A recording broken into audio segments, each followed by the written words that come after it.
Video में हम बात करने वाले हैं बहुत ही इंटरेस्टिंग फैक्टर के बारे में और आई एम श्योर कि आपको टिल द एंड अगर आप देखेंगे तो आपको एक नया कॉन्सेप्ट समझ में आएगा जो कि आपके इन्वेस्टिंग जर्नी के लिए आगे बहुत ही इंपॉर्टेंट है।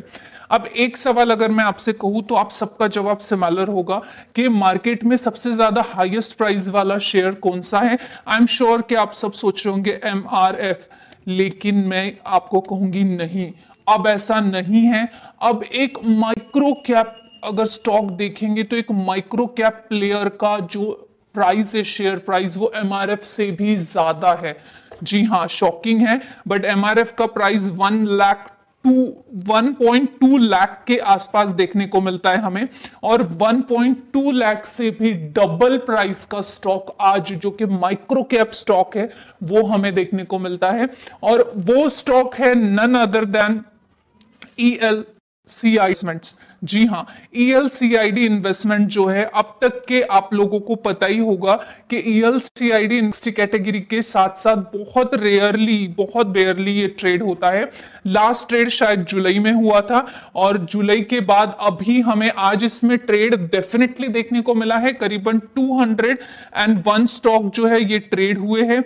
अब 201 स्टॉक के ट्रेड के साथ साथ अगर आप इसका प्राइस देखेंगे तो आज इसका प्राइस आपको मोर देन 2 लाख देखने को मिल रहा है।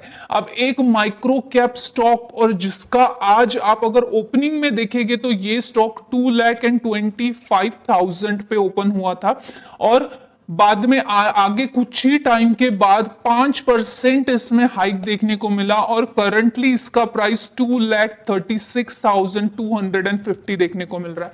एक माइक्रो कैप स्टॉक जिसने MRF को रिप्लेस कर दिया with in a couple of hours, हम ये बोल सकते। अब ये हुआ कैसे, क्यों हुआ, क्या इसके पीछे का कॉज है, हम सब कुछ जानेंगे। बस पेशेंस के साथ आप बने रहे। अभी अगर हम करंटली इसके मार्केट कैप की भी बात कर ले, जो करंट मार्केट कैप है इसका वो भी बहुत शॉकिंग है। ये 4,800 करोड़ का मार्केट कैप हो चुका है। ऑब्वियस है, जो स्टॉक का स्टॉक प्राइस 2,36,250 होगा उसका मार्केट कैप तो करोड़ों में ही होगा। तो एक माइक्रो कैप से इसने एक ब्लू चिप कंपनी को भी पीछे छोड़ दिया है। ये चीज आज हमें एक छोटे से पेनी स्टॉक्स के साथ होती हुई देखने को मिली है। यहां पे सीखने जैसी बात यह है कि ये हुआ कैसे। कल तक जो स्टॉक 3.21 पे ट्रेड कर रहा था, सडनली ऐसा क्या हुआ कि एकदम से 2 लाख को क्रॉस कर गया है, ये भी हम जानेंगे। सबसे पहले अगर हम इसके चार्ट पे चले तो आपको चार्ट पे समझ आएगा। आप यहां पे देख सकते हैं कि ELCID इन्वेस्टमेंट्स का करंट प्राइस 2,36,250 रुपीस का देखने को मिल रहा है। एक शेयर जो कि आज एक दिन में 75,227 पॉइंट्स की तेजी में, यानी करीबन 46.72% की तेजी में हमें देखने को मिला। और सडनली जो स्टॉक कल तक के 3 रुपए 2 रुपए पे था, आज वो 2-2 लाख पर है। और उसके एक साल के ही रिटर्न्स आप देखेंगे तो हे भगवान, करोड़ों में रिटर्न्स चले गए हैं।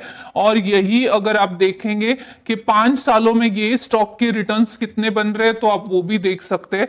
अनबिलीवेबल इसका मैक्सिमम है कि मैक्सिमम रिटर्न्स इसने कितने बनाकर दिए हैं, करोड़ों के ऊपर जा रहा है डिजिट।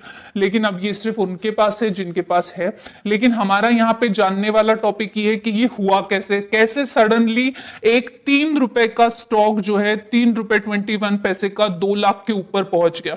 तो गाइज यहाँ पे जो है, जो प्रमोटर्स है ELCID इन्वेस्टमेंट के, उन्होंने वॉलंटरीली एक ऑफर फॉर सेल किया था, वो भी डीलिस्टिंग के लिए। जी हाँ, कंपनी ने कोशिश की थी कि स्टॉक को वो डीलिस्टिंग करे और उसके लिए उन्होंने ऑफर फॉर सेल किया था। बेस प्राइस उन्होंने उसके लिए रखी थी 1,61,023।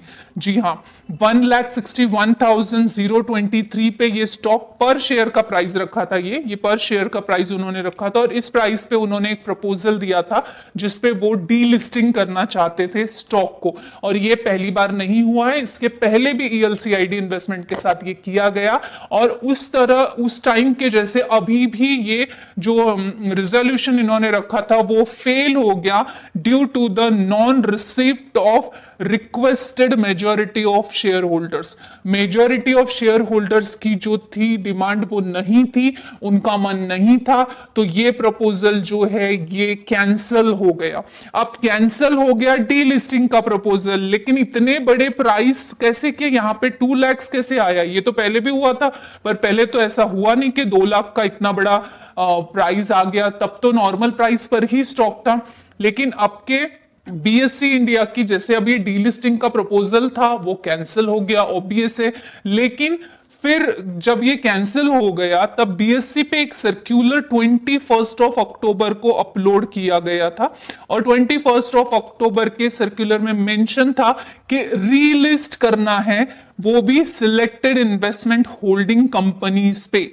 ये सिलेक्टेड इन्वेस्टमेंट होल्डिंग कंपनी जो होती है ये एक स्पेशल कॉल ऑप्शन होता है, कॉल ऑप्शन मैकेनिज्म होता है फॉर द प्राइस डिस्कवरी, और ये चीज मंडे को की गई थी।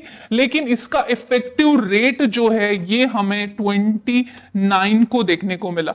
अब ये सर्कुलर 28 को जो है ये जो इन्वेस्टमेंट होल्डिंग कंपनीज है स्पेशल कॉल ऑप्शन मैकेनिज्म, ये 28 को ही किया गया था, लेकिन इसका इफेक्ट हमें 29 अक्टूबर को देखने को मिला, यानी आज।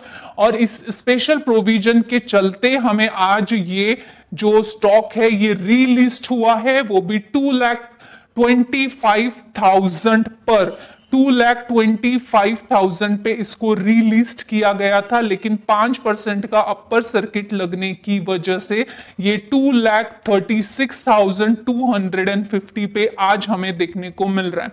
अब ईएलसीआईडी कंपनीज जो है इसके जैसे और भी कंपनीज है जो कि बहुत बढ़िया है, लेकिन इन्वेस्टमेंट कंपनीज और होल्डिंग कंपनीज पे इस तरह के इफेक्ट देखने को मिल सकते हैं, जैसे TVS holding, Kalyani investment company, SIL investment, Maharashtra scooters और जीएफएल जो है वो हरियाणा कैफीन्स। इस तरह की जो इन्वेस्टमेंट इंडस्ट्रीज है इसमें हमें इस तरह के जो ऑप्शन है या इस तरह का एक जुगाड़ देखने को मिलता है।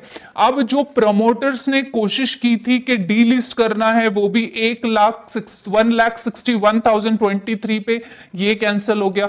रीलिस्ट में प्राइस जो है ये ईएलसीआईडी इन्वेस्टमेंट का इतना सारा बढ़ गया, पर लोगों को इस कंपनी में इतना इंटरेस्ट क्यों है? तो करीबन हम यहाँ पे एक ये बात को जाने तो 2 लाख स्टॉक्स जो है या शेयर्स जो है ये शेयर कैपिटल होल्ड करके रखा है इन्होंने, और 2 लाख शेयर कैपिटल होल्ड्स करीबन वो किए उन्होंने 2,83,13,860 इक्विटी शेयर्स, यानी करीबन 2.95% का जो स्टेक है ये एशियन पेंट में इन्होंने जो है होल्ड करके रखा हुआ है, और वो भी 8,508,500 करोड़ का, वो भी प्रीवियसली हमें ये देखने को मिला था। अब इसके ऊपर अगर हम बोले कि ये चीजें जो हुई है इसका बेस क्या है या इसका क्या इफेक्ट देखने को मिलने वाला है, तो स्टॉक महंगा हो चुका है। आने वाले 2 से 3 में 2.5 लाख के ऊपर जा चुका है, 2.35 लाख के ऊपर जा चुका है ऑलरेडी ये स्टॉक। लेकिन इसका जो बुक वैल्यू है ये अभी भी करंटली भी हाई प्राइस पर ही देखने को मिलता है। अब कंपनी जो है ये हम बोल सकते कमांडेड होल्डिंग कंपनी डिस्काउंट पर ही देखने को मिल रही है इस प्राइस पे भी, और डिस्काउंट भी कम नहीं, ये हम बोल सकते नियर बाय 4 लाख के अबो वाला स्टॉक है जो कि 50% के डिस्काउंट पे आज भी मिल रहा है। अब आप सोचेंगे 2 लाख के ऊपर का प्राइस है तब भी आप बोल रहे हो कि डिस्काउंट पर ही है, क्योंकि इसका अभी भी अगर आप देखेंगे तो करंट स्टॉक प्राइस जो है ये अभी भी हायर है बुक वैल्यू के, तो इस वजह से हम इसको बोल सकते हैं कि ये अभी भी हमें डिस्काउंट पर ही मिल रहा है। ये करीबन 4.25 लाख पर शेयर के बेस होल्डिंग पे देखने को मिलता है, जिसके चलते हम बोल सकते हैं कि ये करीबन वर्थ 4.33 करोड़ के मार्केट कैप को होल्ड करने वाली इंडियन स्टॉक मार्केट की सबसे लार्जेस्ट कंपनी फिलहाल के टाइम में हमें देखने को मिलती है, जो कि ऑलरेडी अपने 50% डिस्काउंट पर ही हमें मिल रही है। अब यहाँ पे हम बात करें अगर कि ये सब कंपनी ने क्यों लिया, किया, सॉरी, कि पहले डीलिस्ट करने की कोशिश किया, डीलिस्टिंग प्राइस 1,61,000 रखा, डीलिस्ट नहीं हो पाई, प्रमोटर्स का सब लोगों का ऑब्जेक्शन देखने को मिला, तो फिर इन्होंने रीलिस्ट कर डाला और रीलिस्टिंग में इन्होंने इतना बड़ा प्राइस 2,25,000 रुपीज पे लिस्ट किया 5% के अपर सर्किट के साथ। ये आज 2,36,000 के ऊपर देखने को मिल रही। ये सब कंपनी ने क्यों किया?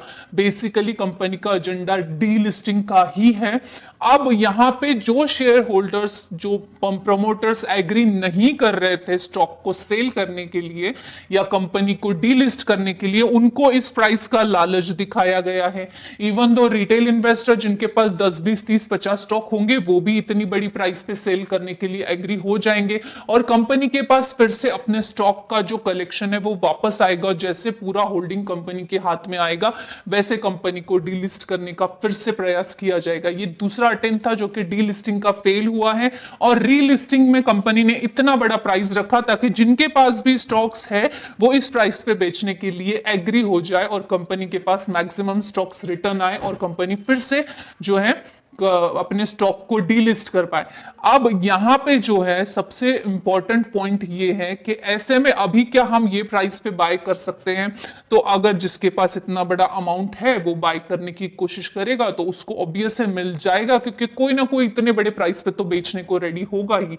लेकिन खरीदने से पहले आपको एक चीज को ध्यान में रखना है कि इस कंपनी में खास ऐसी क्या बात है कि जिसमें आप इसको बाय करेंगे जस्ट बिकॉज इसने एशियन पेंट में 2.95% का स्टेक बाय कर रखा है, इसलिए ये कंपनी बार बार डीलिस्ट होने वाली है। आपके 2, 4, 5 शेयर अगर आप बाय कर भी लेते हो 2-2.5 लाख के प्राइस पे और कल फिर से डीलिस्टिंग का कोशिश होता है और रीलिस्टिंग में फिर से 3 रुपए 2 रुपए पे कंपनी जो है फिर से लिस्ट कर दी जाती है, तो आपके 2 लाख का इन्वेस्टमेंट जीरो हो गया। कल अगर 1, 2, 4% जो अगर लोग अपोज करेंगे डीलिस्टिंग को, तो थोड़ी ना यहाँ पे अपोज होने वाला है, वहां पे थोड़ी कंसिडर किया जाने वाला है कि आपने 2 लाख का शेयर बाय किया था और आपके वोट को इतना वैल्यूएशन रहेगा। तो बाय करने से पहले आप बाकी फैक्टर्स को भी ध्यान में रखिए कि एक तो 2-2.5 लाख अगर आप लगा के कोई कंपनी का शेयर बाय करना चाहते तो आप एक ऐसे कंपनी का शेयर बाय कीजिए कि जो कंसिस्टेंसी से प्रॉफिट जनरेट कर रहा है, बिजनेस अच्छा है, फंडामेंटली स्ट्रांग है। जस्ट बिकॉज कि किसी कंपनी ने किसी XYZ कंपनी के स्टेक को होल्ड कर रखा है और वो कंपनी जिसका स्टेक होल्ड किया है वो अच्छा परफॉर्मेंस करती है, तो उसके डिविडेंड से ये बेनिफिट कमा रहे हैं और वो बेनिफिट में से हमको हिस्सा मिलने वाला है, ये कोई मुझे सही बात नहीं लग रही ऐसे कंपनी में इन्वेस्ट करना इतनी बड़ी प्राइस पे। अगर हमें इस कंपनी में इन्वेस्ट करना भी है तो हमें मिनिमल प्राइस पे करना चाहिए, क्योंकि कंपनी दूसरी बार डीलिस्टिंग की कोशिश कर चुकी है, तीसरी बार पता नहीं ये वाला 2 लाख के थ्रू वो बहुत सारे शेयर अपने वापस ले और वापस लेने के बाद तीसरी बार शायद ये कंपनी डीलिस्ट भी हो जाए। आई होप आपको समझ आया होगा कि ये छोटा सा पेनी स्टॉक, एकदम मिनी पेनी स्टॉक जो 3 रुपए 21 पैसे का स्टॉक 2,36,000 में कैसे आया है। फिर भी कोई सवाल अगर आपका है तो आप मुझे कमेंट सेक्शन में डेफिनेटली पूछ सकते हैं या मुझे आप इंस्टाग्राम पे भी डायरेक्ट मैसेज कर सकते हैं, वहां पे भी आपको रिप्लाई मिल जाएगा। आई होप गाइस आपको इंफॉर्मेटिव लगी होगी। Thanks for watching.